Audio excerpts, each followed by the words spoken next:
All right, as you can see, I had a change up, had a pause. Let's finish up where we left off. So now we're going to the next slide, which is ethnic and gender issues. Traditionally, in this field, it was predominantly white male theorists who were making all of this research and claims about the study of psychology that was starting to come about. And they generally ignored gender and ethnicity when it came to making their statements. They generalized everything basically from one culture's view. And so we started looking at cross cultural psychology. Social and cultural influences do matter. We know that from the background you come from will be the references that you pull from. And things that might be acceptable in your culture might not be acceptable in everybody else's culture. And so as we started to look and as we start to look at personality, we're going to consider the cultural differences and also why people might choose certain behaviors. For example, in a Chinese culture, respect is very important, more so than, let's say, in a Western culture. We have, shades of gray when it comes to respect. Yes, respect should be given, but we also believe, respect should be earned. And, there's some gray areas about what we accept when it comes to being respectful. However, in the Chinese culture, respect is held much in a much higher regard. Okay, so assessment and personality study. The assessments that we're going to use, how do we evaluate personality? Well, there's several different ways, but the two principles that I want to focus on is reliability and validity. Reliability is the consistency that one uses when it comes, or how consistent, I'm sorry, a particular examination or an assessment tool is in predicting this certain behavior, a certain response, or predicting a certain type of personality. The more that it can predict that personality, the more reliable that examination is considered. And then you have validity. Validity is measuring what it should measure. If I have a personality examination that measures depression when it should measure anxiety, even though it might measure depression all the time consistently and rightfully so, but I'm using it to measure anxiety, that examination wouldn't be valid for the purpose that I'm using it for. It will be reliable, but it wouldn't be valid. And so those are the first two things you need to consider when you're talking about assessment. So let's talk about assessment methods. We're going to use self-reporting inventories. Those, and we'll talk a little bit about those. Those would be like your MMPIs. These are where reports where people are given an exam that has questions and they'll pick the answers that most represent themselves. You have online test administration. It's similar to the self-report, except it's usually is done without any type of supervision or administration, anybody administering the test. Projective tests. These tests are used to kind of help get an idea of a person's unconscious or subconscious thoughts by trying to see how they process things through using pictures and so forth. Once again, we will get into this clinical interviews, which all people in the field of psychology, counselors, therapists, psychologists use to help gather pertinent information that will give us a picture of what the client may be going through or what diagnosis we might need to look at, what area of disorder that there might be. Behavioral assessment happens at all times during the therapy process, but mainly during the clinical interview. We're assessing through body language, through how the person is responding and acting to kind of get a clearer picture of what they're talking about. And then thoughts and expression samples. I'm sorry, thoughts and experience samples. This is, I don't think this is practiced as much, not in the way that the book describes it, but we do in therapy from time to time check in with the client and say, okay, give me your thoughts, give me your experience. How are you feeling right now? Just to kind of gauge where they are and if there's any recurring feelings that are going on, because those also can help point us in the right direction.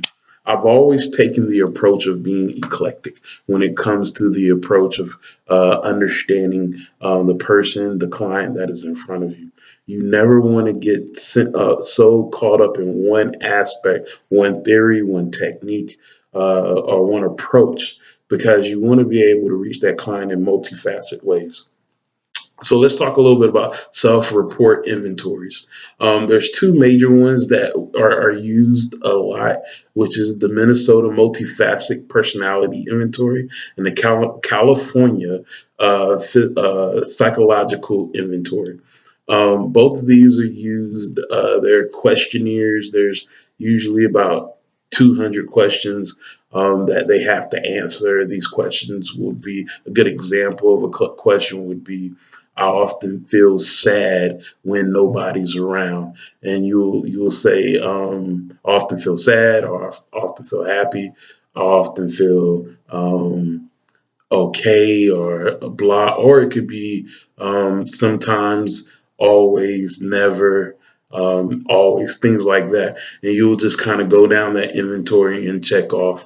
And from there, they'll be able to kind of assess what type of personality trait you might have.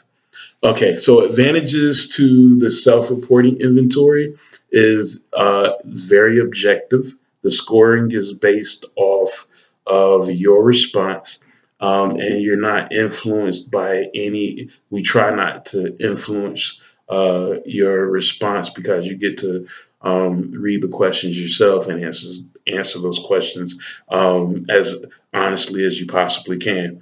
And the cost is low. Disadvantage is reading level. Not everybody understands the terminology that they're using. The test is very long, so you get tired easily. Um, and sometimes these exams are not as socially correct as they should be for the population that is being targeted. Online test administration, which is computerized measures. We actually use one called CCAPS here on campus. But what these self-reporting tests do can be a quick way, very quick way to kind of identify potential aspects of disorders or issues that you might be going through. You'll probably see them using on more common disorders like depression, anxiety, social concerns, family concerns, substance abuse, just different stressors that you might go through. Advantages is it's less time consuming and it's more accepted by a younger generation to do these things online. Disadvantages may reveal private and embarrassing information. Um, Sometimes these tests are designed to not seem like they're gathering as much information as they are. And then when it's revealed to you by a therapist, it can be really shocking. I get a lot of times people taking the exam and afterwards like, man, was that really me? Did that really come? Am I dealing with all of these? And then when we process it, we find out that is true. And it gives us the opportunity to work on it, but at the same time, it can't catch you off guard. Okay, so projective test. We have the Rorschach ink blot uh, technique and the thematic uh, apperception test, the TAT. These you've seen these before.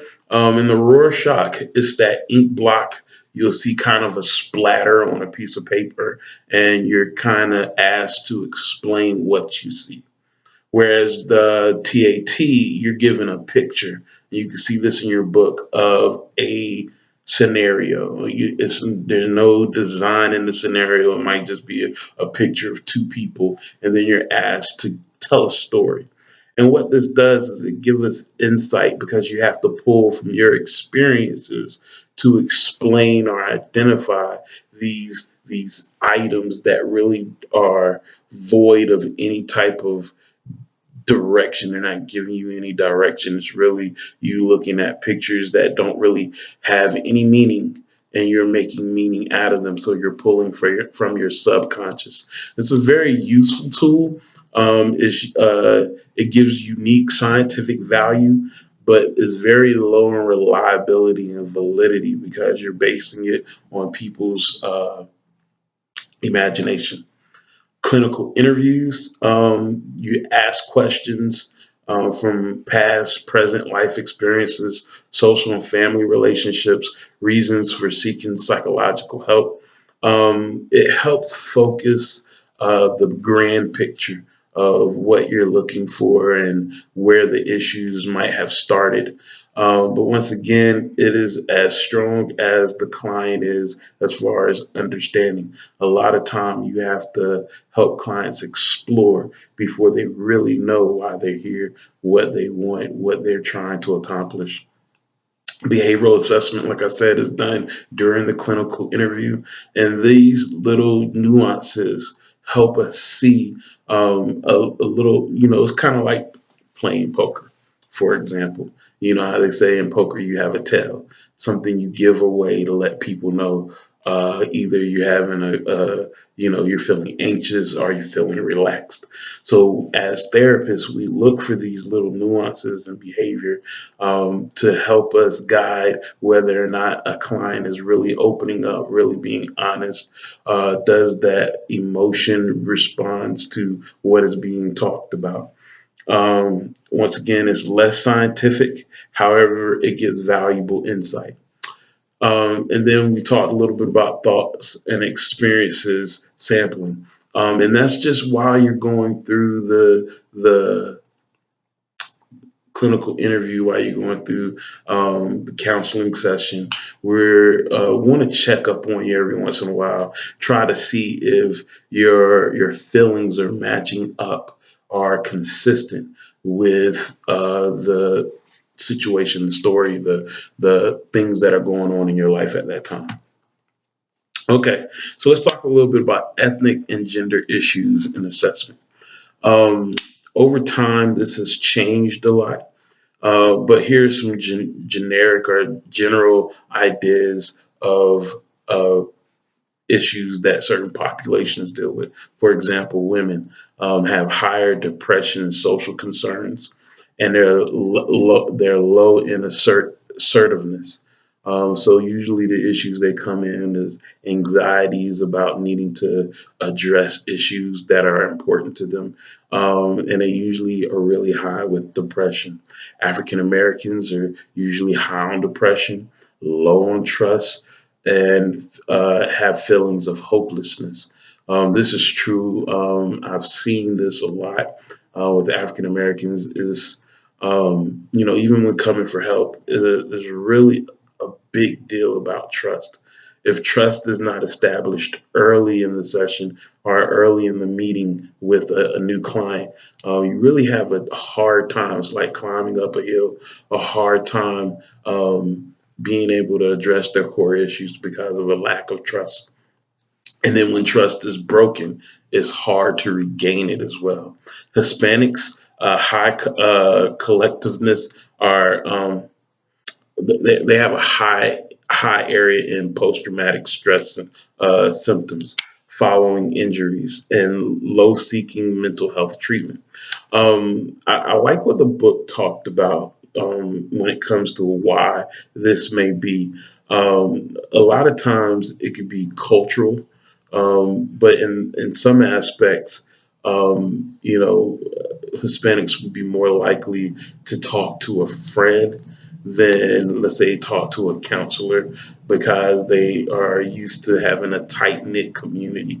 And that could be one of the reasons why they end up suffering alone with post traumatic stress because they feel like they have no one to talk to and they don't really reach out to resources like counseling.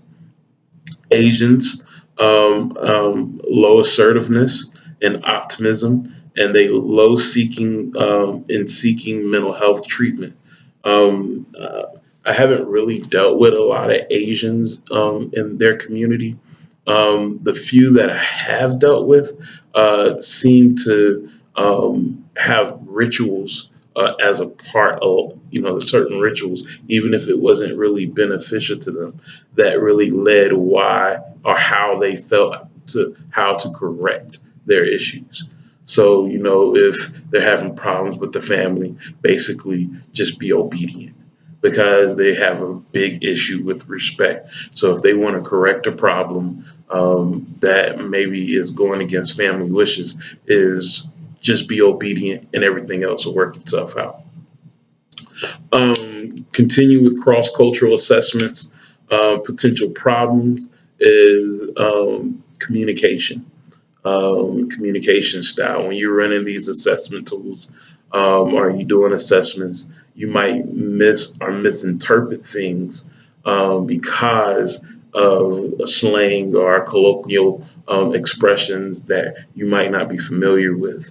So it's important that you become familiar with the population you're working with. Um, and just being uncomfortable with the process.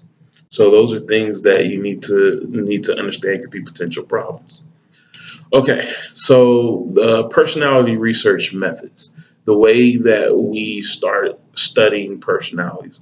First, there's the clinical method, there's the experimental method, the virtual research method, and the correlation method. In the clinical method, details of history and history of the individual.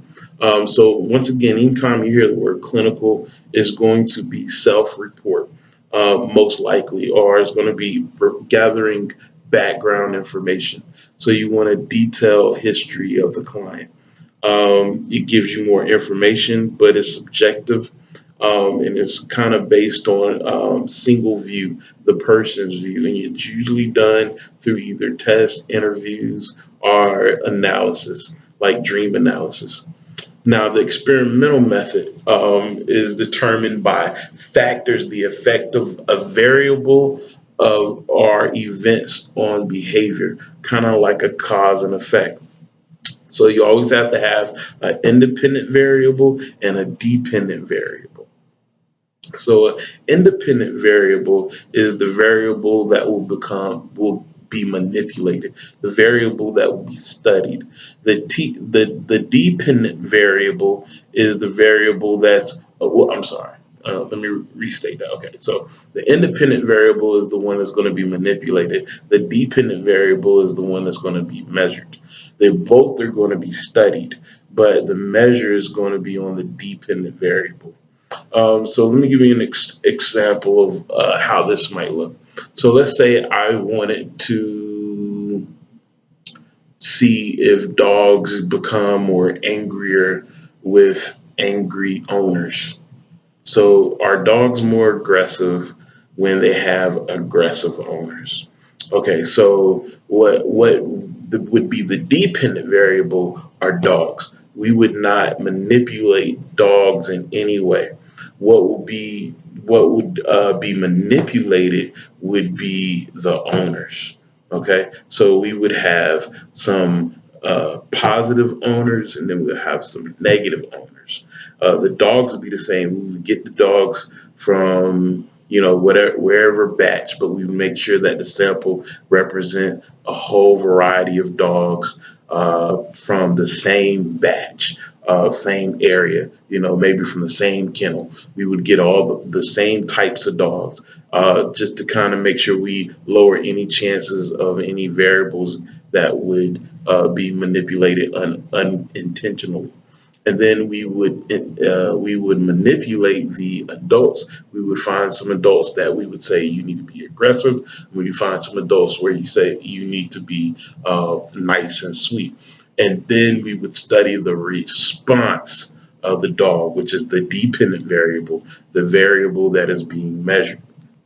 Now, also in the experimental method, you will have the experimental group and you would have the control group. So, taking that same example of studying a dog, we would have um, one group exposed to treatment, one not. So, you would have two separate sets of groups. You would have a group who is, just purposely being mean. You would have a group that is purposely being nice, and then you would have a group that is not giving any instructions or is not playing in those variables, just to kind of have a baseline that you would study from. All right, we'll talk a little bit more about that because that can be a little confusing. We'll talk a little bit more about that as we go on through the year. All right, then we have the experimental method continuum. So advantages is it can be well controlled, systematic, and it can be duplicated. Disadvantages is limited aspects of possibilities because it's in a lab, and also the awareness of being observed. So you have sometimes people wanting to put in their best effort or over dramatize certain things because they're being observed. All right, so virtual research method, online test administration. Once again, we've talked about that. It's very fast, very cost efficient, easy to do. People have a tendency to be more honest because they don't feel like they're being supervised or that the information will point them out. So they feel like their anonymity is going to be secure, and so they'll be more honest. We see this today, and especially in areas of social media. People, even though they know people will recognize who they are, they have a tendency to do things online that they wouldn't do in person because the risk factors they believe are lowered. We'll talk a little bit more about that this semester. The correlation method, the degree of relationship, the correlation coefficients between two variables. So there's kind of three scenarios here, two main ones. You have a positive relationship. That means that you have the ultimate positive relationship. So let's use weight. So you would say if I ate nothing but candy bars, I will gain weight. So it's a positive relationship because the more candy bars I eat, the more weight I gain. Now, a true negative relationship would be the less candy bars I ate, the less weight I would gain, or the more weight the less weight I would gain. You want to say more weight you would lose because then it goes into another category. So let me give you an example of the third category. So in the third category, you say the more exercise that I do, the less weight or the more weight I will lose. So the more I do exercise, I will have a loss in weight in my size. And so for that one, that would be that it's not a positive or a negative correlation. It's a kind of an opposite correlation. One, as one grows, the other one lessens. So we'll talk more about correlation, the correlation method. I'll let you ask questions. I know that seems maybe a little unsure, but when you think about it, just think that in life we correlate everything.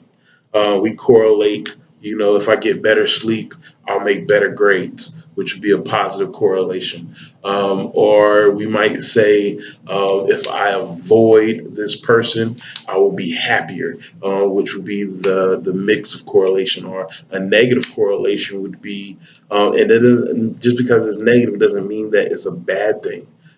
Say the more or the less I engage in a certain activity, the less problems I would have. Even though both of those are a reduction of something, that still could be a positive response. Okay, so theory in the study of personality, we start looking at some of the frameworks to simplify and describe data in a meaningful way. When we started using some of those procedures we just talked about, ways of studying personality, we can actually start to quantify those by putting numbers with the experience. Once we can find measurable ways, so characteristic tests repeatedly again against reality based on large amount of data and the goal of some objectives and some objective components, meaning that we want to make sure that the goals that we've set are being met. Let's talk a little bit about questions about human nature. Um, this is also important because we have to consider human nature when we start to build this framework of how to research and quantify behavior, and so that we can explain it. First of all, everyone has a free will. And one of the ones we're going to talk about is free will um, versus determinism, meaning that sometimes we have free will.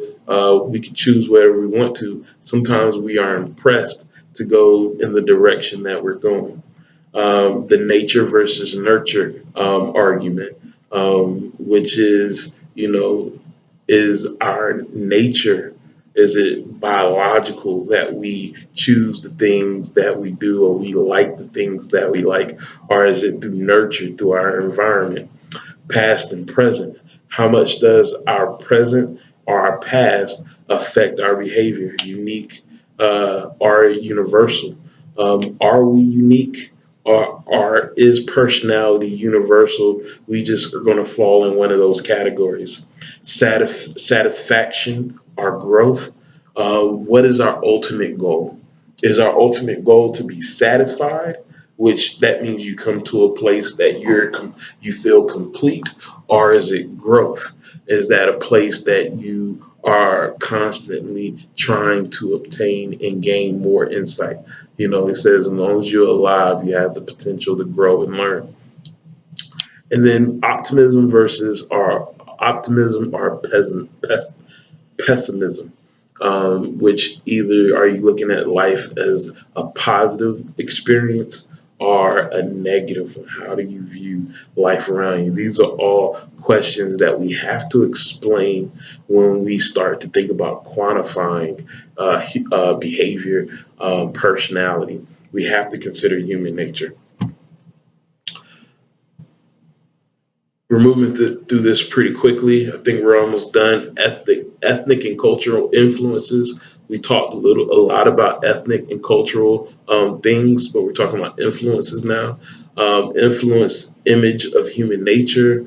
Um, so you know that we have our self-efficacy, we have our well-being, how we present ourselves, self-enhancement. There is a lot of things about us that is important to why we are motivated to do the things that we do, and what we want to see for ourselves.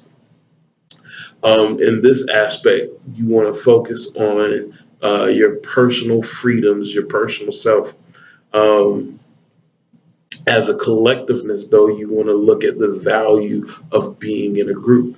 I know some of the college students, they're thinking about joining fraternities and sororities because they might see value in being in a group.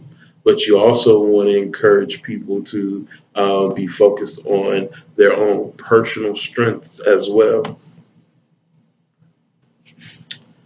And I think that's going to be it for this chapter. I really look forward to hearing feedback. I feel like I've talked more than I probably normally would in a classroom. I want you guys to check out this YouTube clip. I'm going to post it on D2L, but I'm going to give you the name of it. You have to go on YouTube, and I want you to look at this as what is your true talent? What is your true talent? Oh, by the way, your next letter is going to be I.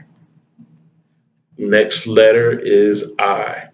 Remember, go to YouTube, check out what is your true talent. It's a personality test. I want you guys to check out and tell me what category you fall under. All right, that's it for right now. I'll pause it and I'll see you in just a few minutes.